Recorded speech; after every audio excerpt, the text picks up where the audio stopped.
Bonsoir, chères auditrices, bienvenue sur la chaîne MCAM Click. Merci de votre fidélité sur la chaîne MCAM Click. Vous êtes partout en Afrique, vous êtes en Guinée, vous êtes en Europe, partout dans le monde. Merci de votre fidélité sur la chaîne MCAM Click. MCAM Click est une chaîne digitale qui donne la voix aux Guinéens de la diaspora. Une fois encore, merci pour tous ceux et celles qui nous soutiennent sur nos plateformes. Je suis heureux ce soir de vous parler d'un autre sujet relatif à la relation humaine. Précisément, je voulais vous expliquer comment critiquer les autres sans les effoncer. Chers amis, chers auditeurs et des auditrices, environ 95% du temps, lorsque nous disons à une autre personne, je te dis cela pour ton propre bien. En fait, ce n'est pas le cas. Nous le disons de renforcer notre propre ego en lui montrant un défaut. L'un des défauts les plus courants dans les relations humaines, c'est la façon dont nous tentons, parfois inconsciemment, d'augmenter notre propre sentiment d'estime de soi en diminuant l'estime de soi d'une autre personne. Alors, chers amis, trouvez des fautes chroniques, rabaisser l'autre gars, le harceler, parler mal à l'autre dans le dos sont tous des symptômes d'une faible estime de soi. Chers amis, vous devez être petit pour rabaisser. Cependant, il y aura des moments où le leader qui refuse devra signaler les erreurs et corriger ceux qui travaillent pour eux. C'est vraiment un art et c'est un art sur lequel la plupart des aspirants leaders tombent. Regardons la critique si, sous un autre angle, parce que l'art de la critique est si peu connu et parce que presque 99% des cas sont si ineptes en la matière. Le mot même de critique nous laisse un mauvais goût dans la bouche. Quand on pense à ces mots, on pense à ces hommes et à ces femmes qui ont mal critiqué.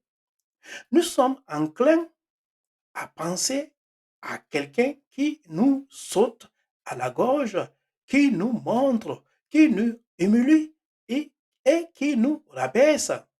Alors, chers amis, cependant, le véritable but de la critique n'est pas de rabaisser l'autre, mais plutôt de l'édifier.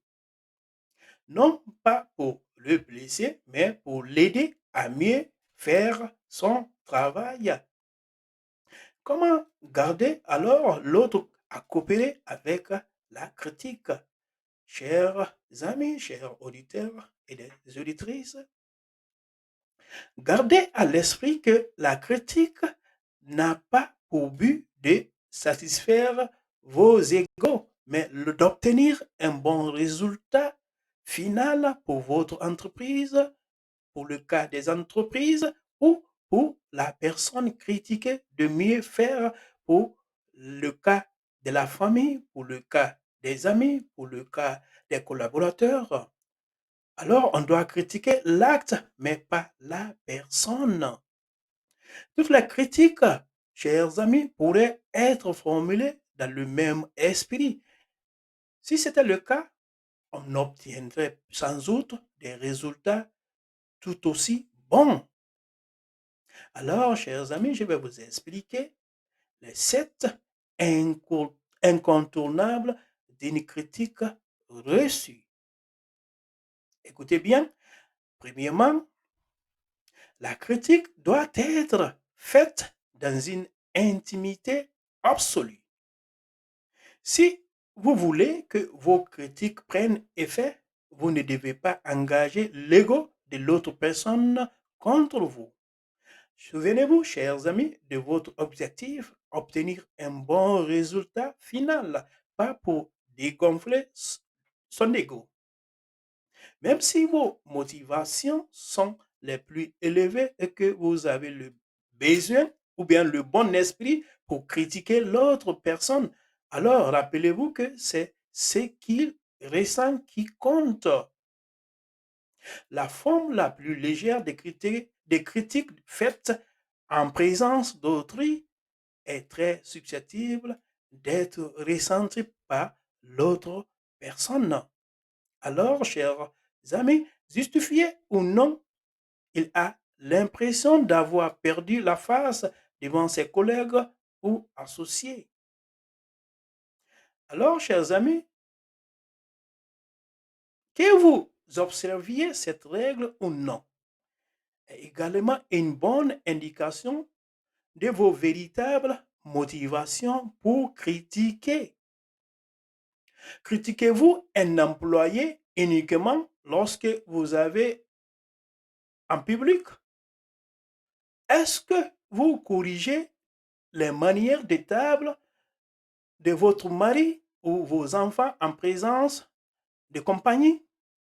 Si c'est le cas, il y a de fortes chances que votre véritable but en critiquant ne soit pas d'aider l'autre personne, mais plutôt de tirer une satisfaction égoïste de l'humiliation. Les enfants sont aussi des personnes. Dans la mesure du possible, chers amis, ne corrigez pas vos enfants en présence de ses camarades de jeu. Surtout, ne lui prêchez pas un sermon en présence d'autres personnes. Deuxième règle à retenir, chères auditrices et des auditeurs, faites précéder la critique d'un mot gentil ou d'un compliment. Les mots gentils, les compliments, les louanges ont pour effet de mettre en scène une atmosphère conviviale. Cela sert à avertir l'autre que vous n'attaquez pas son ego et le met plus à l'aise. La réaction naturelle d'une personne appelée pour la critique est de se préparer à défendre son ego. Une personne avec cet état d'esprit défensif n'est pas réceptive à vos idées. En faisant l'éloge d'une personne, vous faites ressortir le meilleur d'elle-même et elle vous comprendra mieux lorsque la critique sera nécessaire. Les éloges et les compliments ouvrent l'esprit de l'autre personne. Par exemple, Bill ou Amina ou Fatim, c'était un bon rapport de que tu as rendu. Vous avez certainement couvert tous les facteurs importants. Cependant, il y avait une chose qui manque. Un autre exemple, Marie, tu as fait un excellent travail depuis que tu as rejoint notre entreprise. Nous apprécions vos efforts dans ce sens. Il y a une pensée d'amélioration que je sais que vous apprécierez, etc. Alors, un autre exemple, par exemple, Jo ou John, tu as toujours si bien coopéré dans le passé. Y a-t-il une raison pour laquelle cela n'est plus le cas? Un autre exemple, plus loin, Hawa, tu as certainement été un bon voyageur pendant toutes ces années, savez-vous? Alors, chers amis, pensez à ces explications que je viens de vous dire, ces exemples. Troisième règle à retenir, chers amis, faites en sorte que la critique soit impersonnelle. Critiquez l'axe, mais pas la personne. Là encore, vous pouvez contourner l'ego de l'autre personne en critiquant ses actions ou son comportement par pas pas sa propre personne. Après tout, ce sont ces actions qui vous intéressent de toutes les façons. En mettant le doigt sur ces actes, vous pouvez en fait lui faire un compliment et renforcer son ego en même temps. Par exemple, vous dites, chers amis, cher euh, Ousmane, je sais par expérience que cette erreur n'est pas typique de votre performance habituelle. Ou bien un autre exemple, Georges, la seule raison pour laquelle je mentionne cela, c'est que je sais que tu peux facilement faire mieux. Ce n'est pas à la hauteur de vos normes élevées habituelles, vos normes élevées habituelles. Voilà les exemples à suivre. Alors, de cette façon, vous le construisez réellement tout en soulignant ses erreurs. Au lieu de lui dire, tu n'es pas bon, tu lui dis, en substance, je pense que tu es bien meilleur que cette performance, c'est ce que cette performance ne l'indique. Vous lui faites savoir que vous pensez qu'il est meilleur que l'erreur, que vous attendez de lui qu'il fasse mieux. C'est en soi une puissante incitation à être à la hauteur de vos attentes. Il peut y avoir des situations où il serait plus diplomatique de souligner la chose liée à une personne plutôt que l'acte de la personne elle-même. Par exemple, vous pouvez dire, chers amis, oh chers époux, d'une manière ou d'une autre, le rapport hebdomadaire n'est pas parvenu jusqu'au bout de la comptabilité. C'est la responsabilité de, par exemple, si son nom c'est Fred ou son nom c'est Amara, c'est la responsabilité de telle personne de l'envoyer. Savez-vous ce qu'il est advenu de ce rapport, Fred ou Moussa ou Jacob? Plutôt que Fred ou Moussa ou Jacob, tu n'as pas envoyé le rapport au bureau de la comptabilité à temps. Cela m'amène à vous expliquer le quatrième règle. Quatrièmement, c'est de fournir la réponse. Lorsque vous dites à l'autre personne ce qu'elle a fait de mal, dites-lui aussi comment le faire correctement. L'accent ne doit pas être mis sur l'erreur, chers amis, mais sur les moyens et les moyens de corriger l'erreur et d'éviter qu'elle ne se répète ou ne se reproduise. L'une des plus grandes plaintes des travailleurs est la suivante. Je ne sais pas ce qu'on attend de moi. Rien de ce que je fais n'est l'air de plaire au patron, mais je ne suis jamais sûr de ce qu'il veut. Rien ne peut abaisser le moral dans un bureau, chers amis, ou dans une usine ou une maison, autant qu'une atmosphère d'insatisfaction générale sans qu'il y ait une définition claire de ce qui est attendu. La plupart des gens sont anxieux de faire le bien si vous leur dites ce qu'est le bien. Cinquièmement, cinquième règle à retenir, chères auditrices, chers auditeurs, demandez la coopération. Ne l'exigez pas. Demandez apporte toujours plus de coopération que d'exigence. Voulez-vous faire ces corrections? Suscite beaucoup moins de ressentiment que recommencer. Et pour l'amour du ciel, cette fois-ci, veillez à ce que vous le faisiez bien. Quand vous exigez, vous placez l'autre dans le rôle d'esclave et vous-même dans le rôle de conducteur d'esclave.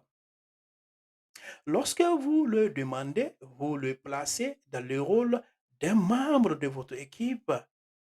Le sentiment d'équipe, le sentiment de participation, rappelez-vous, obtient beaucoup plus de coopération que de force. Chers amis, cela fait également une grande différence si vous formulez votre critique sur la base de je suis le patron et vous le ferez de cette façon parce que je l'ai dit. Ou si vous la mettez sur la base de voici ce que nous visons et voici comment vous pouvez aider à atteindre cet objectif.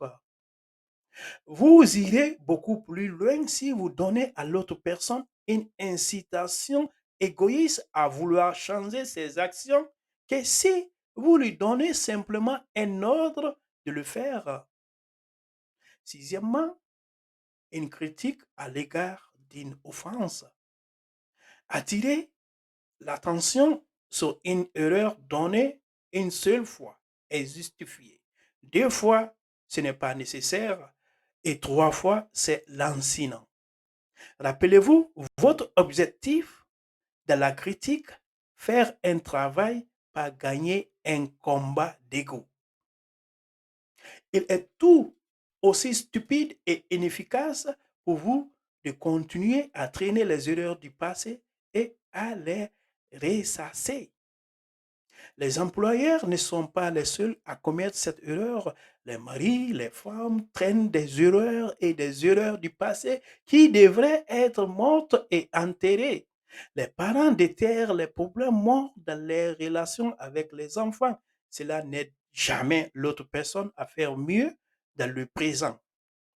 En fait, il est plus probable qu'il ait l'effet inverse. Enfin, chers amis, chers auditeurs et des auditrices, terminez de manière amicale jusqu'à ce qu'un problème ait été résolu. Lors d'une réunion amicale, notez que ce n'est pas vraiment pas fini. Notez que ce n'est vraiment pas fini. Ne laissez pas les choses en suspense pour en parler plus tard. Réglez-le, terminez-le, enterrez-le. Donnez à l'autre une tape dans le dos à la fin de l'entretien. Que son dernier souvenir de la réunion soit une tape dans le dos au lieu d'un coup de pied. Dis plutôt ceci en souriant. Je sais que je peux compter sur vous. Au lieu de ceci, maintenant, comme vous l'avez dit, ne laissez pas cela se reproduise. Chers amis, en résumé, rappelez-vous que la critique pour réussir doit avoir pour but d'atteindre un objectif valable pour vous-même et pour la personne que vous critiquez. Ne critiquez pas juste pour renforcer votre propre ego et éloignez-vous de l'ego de l'autre lorsque vous devez le corriger. Mémorisez cet incontournable et commencez à les mettre en pratique. Premièrement, la critique doit être faite dans la plus pure intimité. Deuxièmement, faites précéder la critique d'un mot gentil ou d'un compliment. Et troisièmement, rendre la critique impersonnelle, critiquer l'acte, pas la personne. Quatrièmement, fournissez la réponse. Cinquièmement, demandez la coopération, ne l'exigez pas. Sixièmement, une critique à l'égard d'une offense, attirer l'attention sur une erreur donnée une seule fois est justifiée. Et enfin, terminer d'une manière amicale. Merci de votre fidélité, merci de votre écoute et surtout, n'hésitez pas à nous laisser des commentaires dans nos différentes plateformes. Rendez-vous à la prochaine vidéo et je vous remercie une fois encore.